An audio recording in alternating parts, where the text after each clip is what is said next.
All right, here is my explanation of the allegory of the cave. And I was debating whether or not to do this on one video or two separate videos. You know, one where I explain the allegory and what it means traditionally.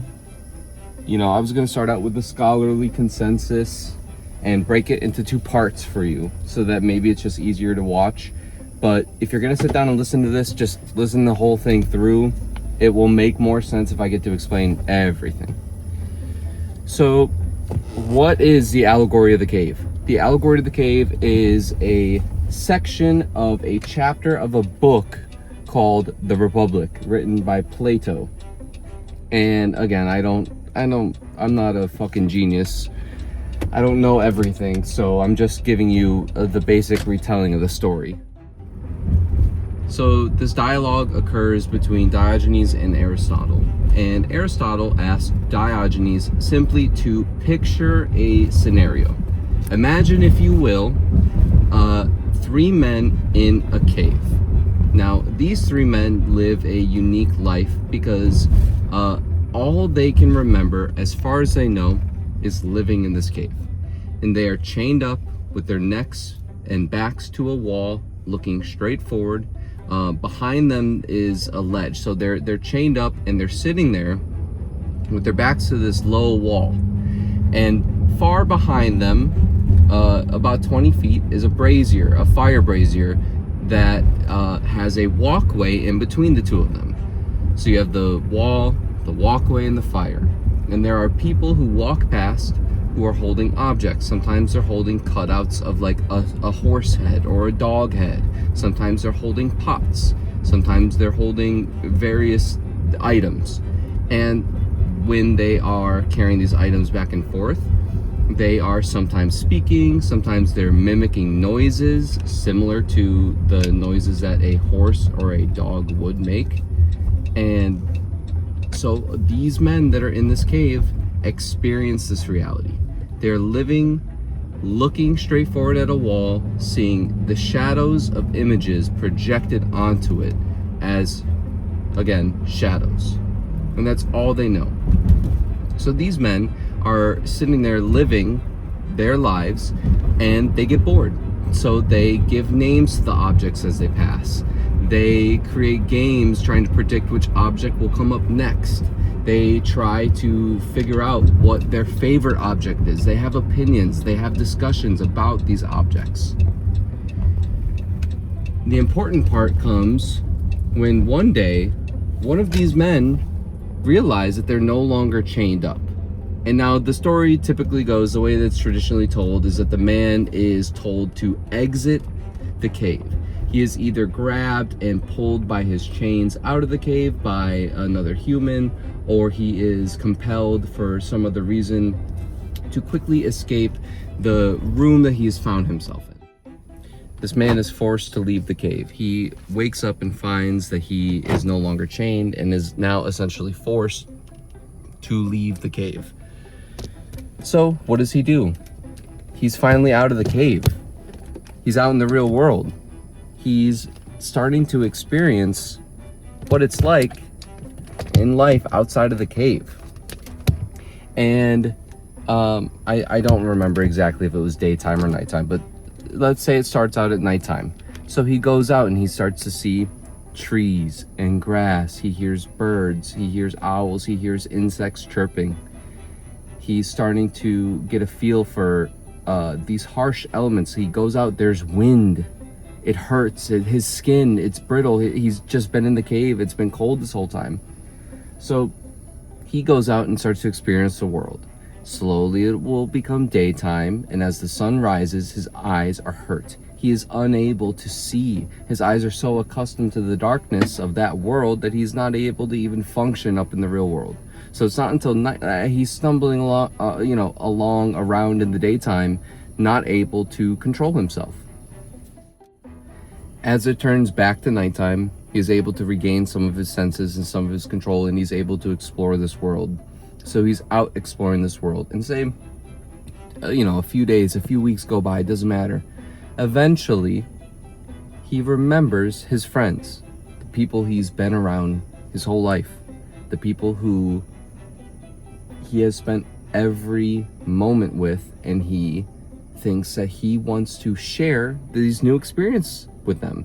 He wants to share this outside world with them. So he thinks that he has to go back and try to find them. Eventually, as he's stumbling along and he figures out where he was and where he's going, he eventually finds the entrance to the cave again. As he enters the cave, he feels the rocks underneath his feet again, the cold, dank smell. All his memories are starting to come back. But he walks along the passage and finds his friends. He goes up to them and starts to try to explain what he's experienced. He starts to try to put into words the feelings that he felt and the experience that he had out in the real world and how wonderful it was. So he's trying to tell this great, big, grand story and explain to these men, it's better out there. You guys need to leave. You guys need to come with me. But these guys aren't so sure. They heard him get pulled away. They heard him get dragged away. He was screaming, and all of a sudden he comes back. They think he's been brainwashed. How could he, get screaming pulled away from his comfortable environment, come back and be like, oh, it's better out there? They heard his screams. They're not fools. They won't be tricked into doing something that's not beneficial to them. And everything they've ever needed is right here in this cave, so why would they leave? So they start to question him. They start to try to get him to play the old games that they were playing. Try to look at the wall and tell me what animal that is. Tell me predict what will come next. Try to do any of the old things that they used to do. The problem is his eyes have now become accustomed to the outside world. His eyes are not strong. His sense of hearing is more expanded because he's experiencing the outside world. So like the echoes in the cave, the bouncing off the walls is kind of confusing him now. It doesn't really make sense. So to these men, he now looks just like a fool. So from their perspective, he is now just a fool coming back and essentially almost tricking them into doing something that would be not beneficial to their well-being, which is leaving the cave. So we get to this point. Where this man goes back and tries to explain, it's actually wonderful out there. There's so much to see. There's so much to experience beyond these cave walls that we've just been sitting through and talking through this whole time. Come with me. Come experience this. Come see the real world. And he goes to pull their chains off. He goes to help them out of their chains. And they kick at him. They scream at him. They do everything they can to get them off him, because all they can see in their mind is a reality that is painful, uncomfortable, sad, and confusing, because they are not aware. So he tries, and he tries, and he tries, and eventually one of them kicks him so hard he falls back and smacks his head on the rock and fucking dies. And that's the end of his story. So that's a basic retelling of the Allegory of the Cave. And the original intention for Plato using this and using his mentor Aristotle as one of the one of the people in the conversation is because he believed that Aristotle was the man in the cave. He believed that Aristotle was the one who was trying to pull these people in society to something greater. He was trying to lead them to a better future. And he was doing this through the whole point. The scholarly consensus is education. But it is to bring people to be students. It is to get people to see that there is more than meets the eye and that you are comfortable where you're at, but if you learn more, you can truly experience what this world has to offer. Now, when you get into philosophy and when you get into what these people really deep down believe, some of them truly believe this world to be the shadows on the wall. Some people believe this tree I'm sitting in front of a tree right now. The tree in front of me is just an imperfect version, a shadow version of a perfect tree that exists in, I don't know what, I can't remember if they have a specific word or a reality for it, but there is a perfect version of the tree that all these trees that we see are just simply mistaken copies. I think that's a horrible way to look at life. So I kind of ignore certain things that come along with this allegory, and I try to take the allegory for what it is, and I think it is very important. But I think it's important for a different reason, and so basically this is where I wanted to cut off the first part of the video and then make a second part, but I'm going to continue from here. The reason I wanted to split the video into two parts was because I didn't want it to be such a dramatic shift from one thought process to another. I wanted you to understand the story as it's told and as it's understood first, before you kind of see where I decided to branch off and make my own meaning from it. Because just like a good YouTube video, just like a good movie, every single fucking part of the book or movie or comic has to be good.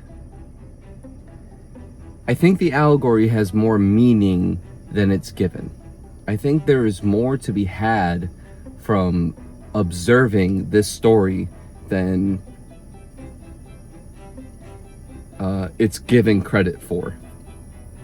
The reason I think that is because I have been able to use this allegory of the cave to change my whole life, to change the way I see the world. I have decided to become the man who leaves the cave, not out of some type of obligation or some type of, need from somebody else forcing me out of the cave. Because one of the important things that is not, and again, please, somebody in the comments, correct me if I'm wrong. If anybody else ever watches this, correct me if I'm wrong. But it's never mentioned the fact, the nature of the chains. It does not say these men, these people, are locked in their chains. It never says that. It doesn't say that these men are even forced to be in this situation. In a way, they almost chose to be there.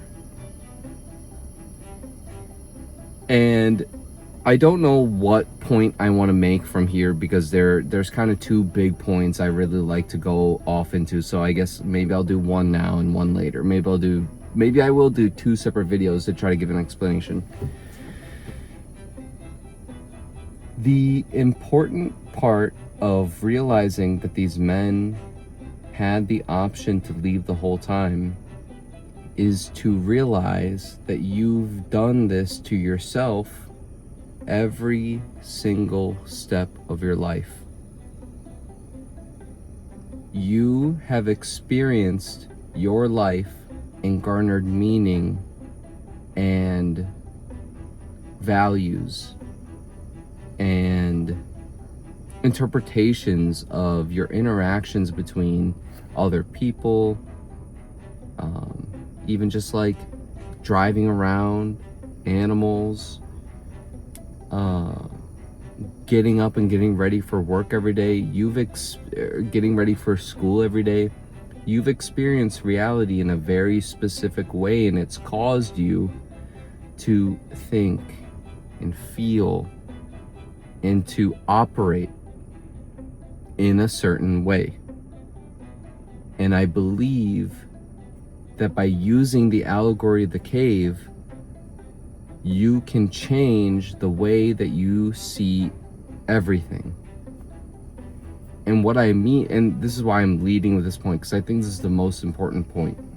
I think this is by far the most important point out of the two. The bigger point is the reality that you don't have to suffer. You don't ever have to have any problems ever again. Because if you understand that these men experiencing their reality were able to walk away and change it at any moment if they decided to look at their chains and open them, and you apply that logic to your life, to your problems, to your shortcomings, which everybody has, you can become something different. Now, I want to say that I relate this to Yeshua, that there is a bigger meaning behind religion and spirituality and philosophy. I think they're all connected and interrelated. It's very complex, and it's a web that you have to see. You cannot navigate this web without seeing every thread. You must observe every thread and see where it comes from and where it's going before you can connect the entire piece together. I'm vague about that on purpose, by the way. I'm trying to be vague when I say that on purpose, because I don't want to over explain things, because I want you to garner your own meaning from this.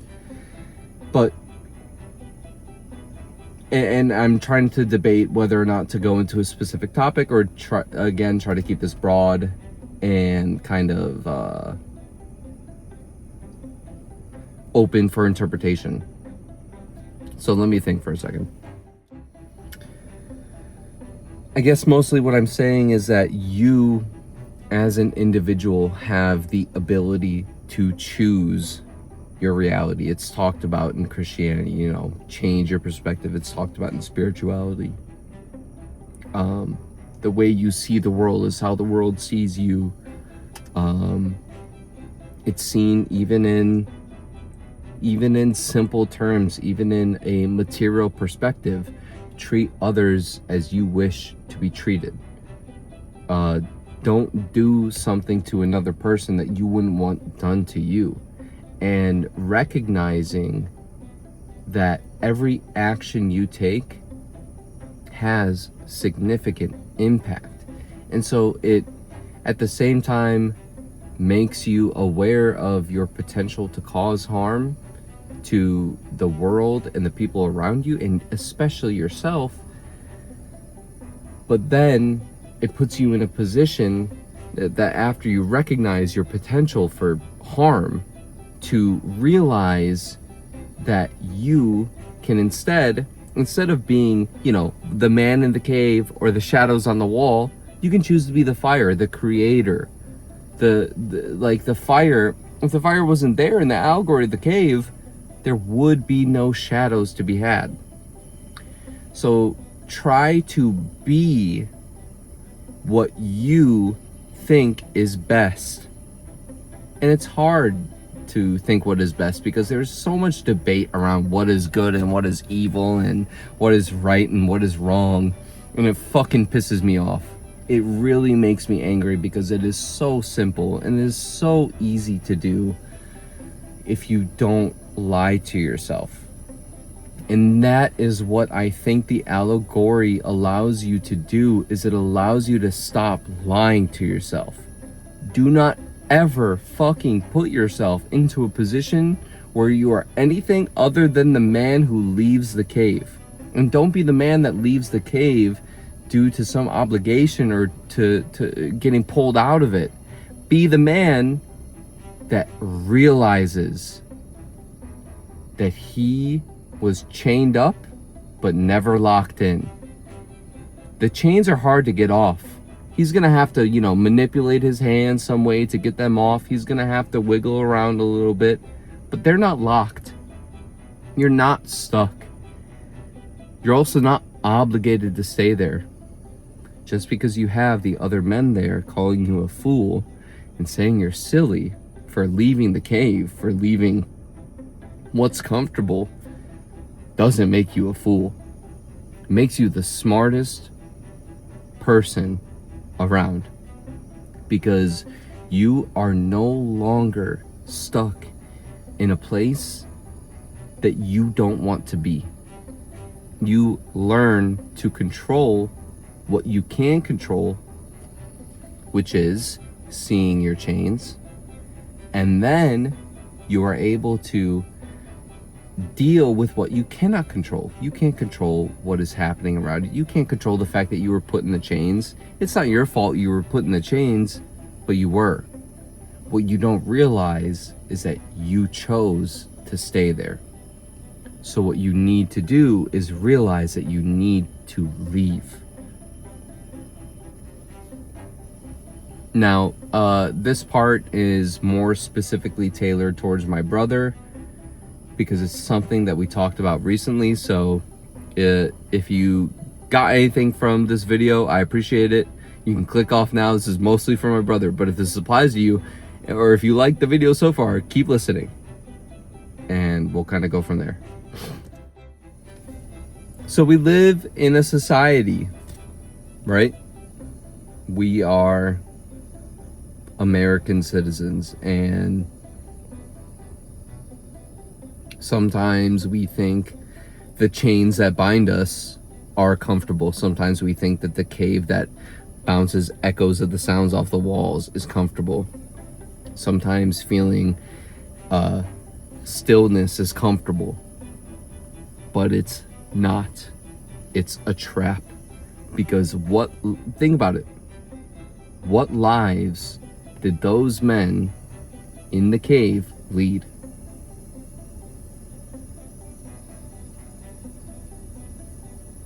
What kind of existence is that?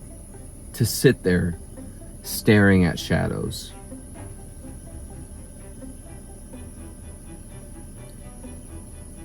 To sit there talking about the shadows, thinking about the shadows, at times feeling the shadows, to try to experience anything. You're stuck here in the cave. You're gonna try to pull some type of meaning out of it. But why? Why sit in the fucking cave? Why try to make meaning from nothing? Why be stuck in the same spot you were yesterday, or the day before, or the day before that? Why settle? And I'm not talking about being unappreciative of what you have. Understanding that you live a comfortable life is a great gift to have. To understand that you have something given to you from this world that is fulfilling. So like in these men's eyes, as they're sitting in the cave, they feel fulfilled because they created meaning. And so what I'm trying to get you to see, and why it's so important to watch the video all the way through, like I said at the beginning, any good video will give you something all the way through.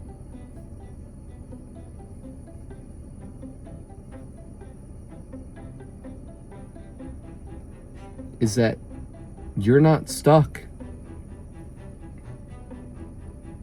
You don't have to sit there and create meaning where there is no meaning.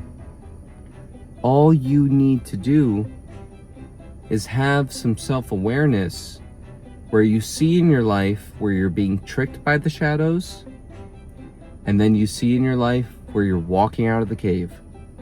Because if you can see when there's shadows creating projections and problems and issues onto you, these things that aren't real, that really don't exist other than in your mind, because the second those shadows are gone, they're gone. They're not real. They're not real.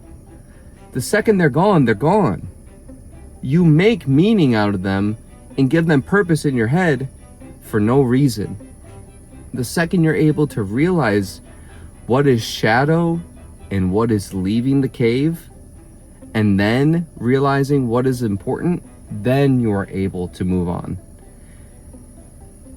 Then you are able to create some type of meaning and escape that inner dread and worry and despair and fearfulness and doubt and uncertainty in your life, because you use the allegory of the cave to keep a mental reminder every time you get fucking mad, every time you get irritated, every time you have a problem, every time something doesn't go your way, every time you feel like you want to give up.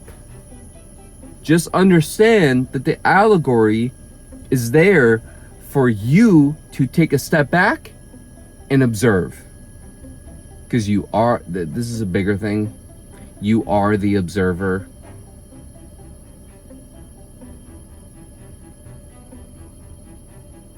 So you are in control of what you see. And so if you choose to stay in the chains and experience that reality versus looking at your chains and realizing they were never locked in the first place, then you will be able to move on and live and lead a better life.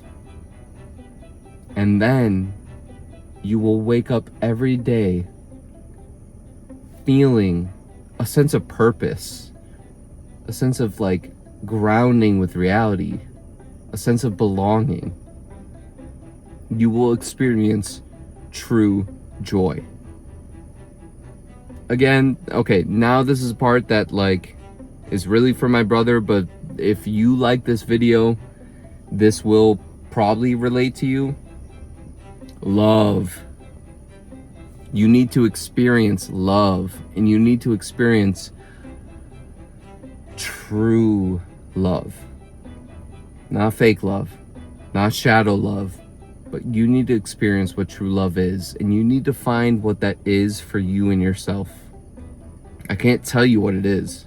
I can give you ideas of what I think love is, but it won't be the same, because I think that you know love is lacking in your life when it's lacking. And even though you don't know what love is, you know that it's lacking. So take that as your allegory and figure out what love is. And I would say start there. Just start with love and understand what it really means, because it's beautiful.